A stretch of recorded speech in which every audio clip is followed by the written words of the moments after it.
Hey y'all, so I'm back. It's your girl Holy with a Hidden Hood, and I wanted to do like a mini teaching about Matthew 6:33, and I have my notes right here, my iPad. Okay, follow me. So Matthew 6:33 and 34 says, "But seek ye first the kingdom of God and His righteousness, and all these things shall be added unto you." Verse 34, "Take therefore no thought for tomorrow shall take thought for the things of itself. Sufficient unto the day is the evil thereof."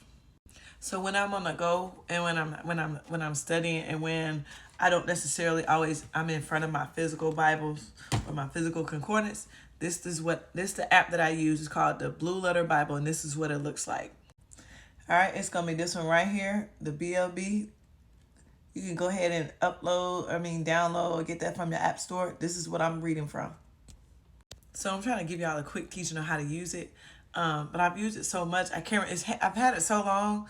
So when you come in, right, you're going to see, if you click the top on the name of the book, right, it'll pull down a drop down box to come with all the Old Testament and the New Testament stuff. Okay. Okay, drop down comes. Now, we want to go to New Testament. So I want to click on Matthew right here because that's whatever book, chapter and verse you're reading, that's what you go to. Okay, so I'm on Matthew and I want to do Matthew 6 because we talk about Matthew 6:33. Okay, and it takes you here. So boom. All right. All right. So, we talk about we doing Matthew 6:33. Okay. All right, now what I'm going to do is I'm going to click on Matthew 6:33 because when you click on that, right, you just click on any other words, another drop down is going to come, okay? This right here where it says interlinear concordance, don't y'all laugh at me.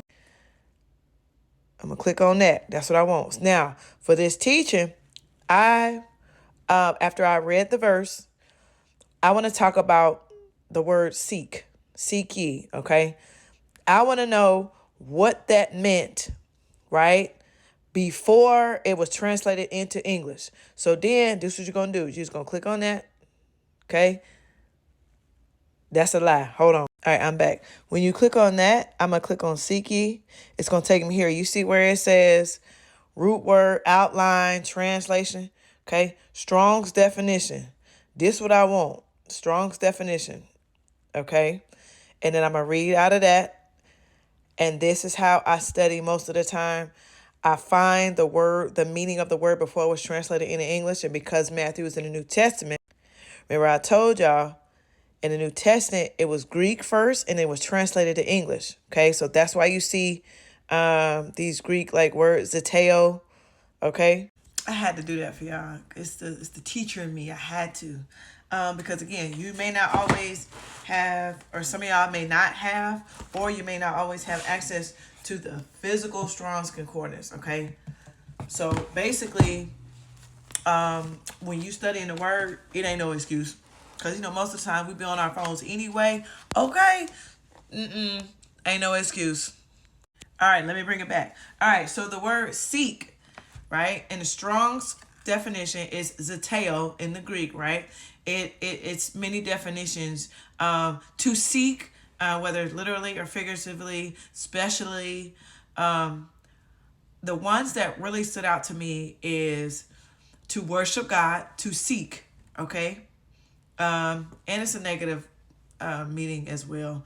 But I want to focus on desire, the word desire, okay? And to worship God or desire. Now, I want us to look at the word desire. And when we desire something, it's like we crave it, right? So I'm going to read the definition of the word crave for you, okay? The word crave means feel a powerful desire for something, a powerful desire for something. The definition of the word desire means a strong feeling of wanting to have something or wishing for something to happen. A strong feeling of wanting to have something. So if we insert the definition of these words, because that's what seek meant, right? So it says, but seek, or when we insert these words, but crave, okay? But want, but have, a powerful desire, okay? A strong feeling of wanting to have something, okay? But have a strong feeling or desire to have something, okay? So when we insert that, this is how it reads. But seek, okay, in parentheses, have a strong desire for something. First, the kingdom of God, okay? The kingdom of God, okay? First, meaning coming before all others in time, place, order, or importance. Desire, a powerful, strong feeling or wanting to have first, coming before all others in order of importance. Show y'all real quick how I got to the word first, okay? So we're going to go here, okay? I'm going back to the interlinear concordance because that's where I am. First, and this first in time or place, okay? So each time you want to look up a different word, you hit this one, because if you do that, it'll go all the way back. But this one right here, first, okay? This is what I'm doing in order to break down these words instead of these words, all right? When we just did first, okay? So now I want to look at kingdom. What is kingdom? Okay? Royal power, kinship, dominion, a kingdom territory subject to the rule of a king. Okay, Strong's definition as far as the Greek is basilia. Okay, properly, royalty, rule, or realm. Okay, the kingdom, the reign or authority of God and his righteousness. Righteousness, if we go back and look, I want to go back. This is kingdom. So I'm going to go back and I'm going to go right here. And then I want to find righteousness. Click on that. Righteousness. In a broad sense, state of him who is as he ought to be. Righteousness, the condition acceptable to God or being in right standing. Okay. And all these things shall be added unto you. Okay. I love the Passion Translation of verse 34, and I'm going to read it to you. Okay. Verse 34 says, refuse to worry about tomorrow. Refuse, but deal with each challenge that comes your way, one day at a time. Tomorrow will take care of itself. Refuse to worry about tomorrow, but deal with each challenge that comes your way, one day at a time. Tomorrow will also take care of itself. This is not the first time that the Lord done told us not to worry about nothing, is it? It's a whole bunch of other verses.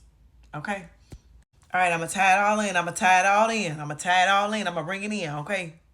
All right, but feel a strong desire, a strong feeling of wanting to first come before all others, time, place, or order of importance.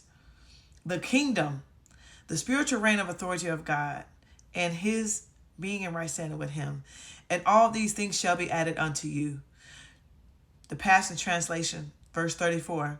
Refuse to worry about tomorrow, but deal with each challenge that comes your way, one day at a time. Tomorrow will take care of itself. Why is it important for us to seek first the kingdom of God and his righteousness, and all these things shall be added unto you? That is why we don't have to worry about tomorrow. Because when we're seeking first, when we are craving the desire, his kingdom, his authority, who he is, and trying our best to be in right standing with him. That's why we don't have to worry about tomorrow. Because if we that's terrible. If we are in right standing with God, meaning we are really trying our best to obey him to the best of our ability, we are seeking him, we are craving his presence, we are craving intimacy with him, which in turn builds a deeper connection.